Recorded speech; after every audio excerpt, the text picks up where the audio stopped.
participatory budgeting in the country.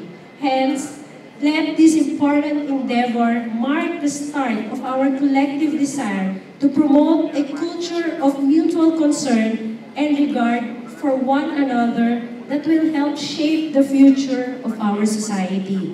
Mao kini ang gipadayag ni Department of Budget and Management DBM Secretary Amena Pangandaman kabahin sa Support and Assistance Fund to Participatory Budgeting o ang SAFPB program. Ang maong programa bag-ong gilusad dinhi sa Sugbo kagahapon, Pebrero 21.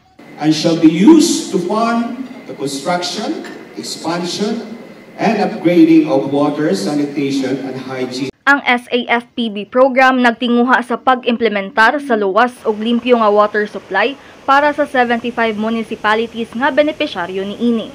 Namahayagsad og pagsuporta ang National Economic Development Authority o NEDA og ang Department of Environment and Natural Resources o DENR nga mo'y partner agency sa pagpatuman sa maong programa.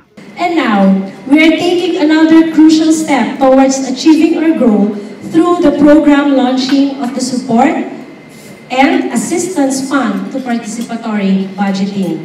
To achieve this objective, we have allocated an amount of 1 billion pesos for the Local Government Support Fund, LGSF SAFPB, under the Fiscal Year 2024 General Appropriations Act. Duga ni Pangandaman nagahin na sila og 1 billion pesos alang sa programa karong tuiga subay sa General Appropriations Act. Kini nagpasabot nga adunay 13 million pesos nga madawat ang matag munisipalidad. Iyahasad nga gipahinumduman ang mga benepisyaryo sa paggamit sa maong budget alang sa implementasyon sa programa ug dili paggasto niini sa mga personal o pang-opisina nga matang. Sinabi niya na napaka-importante ng tubig. At ang sabi nga natin lahat dito, we shall comply with this directive of the President, like the Support Assistance Fund and for participatory budgeting to address all different challenges, lalo na ngayon na may El Nino.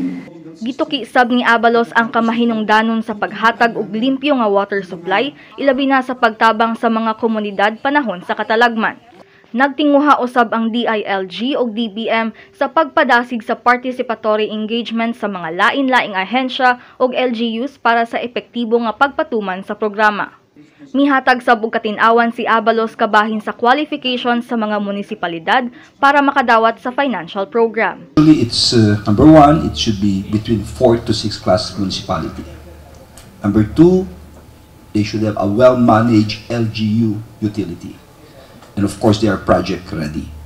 And the third, it should be validated by a civil society. Yung sinasabi ni Sec Amina. Sa Region 7, adunay 7 ka lugar nga makadawat og budget sa maong programa. Sa Bohol, mao ang mga lungsod sa Albuquerque, Bienvenido, Daguhoy ug San Miguel. Samtang sa Cebu, apil sa programa ang Tudela sa Isla sa Camotes. Makadawat sab og pundo ang munisipalidad sa Zamboangueta sa Negros Oriental ug ang Larena sa Siquijor. Kauban si Kelly Wang, kini si Jermaine Aranata, UP Communication Intern alang sa My TV Cebu.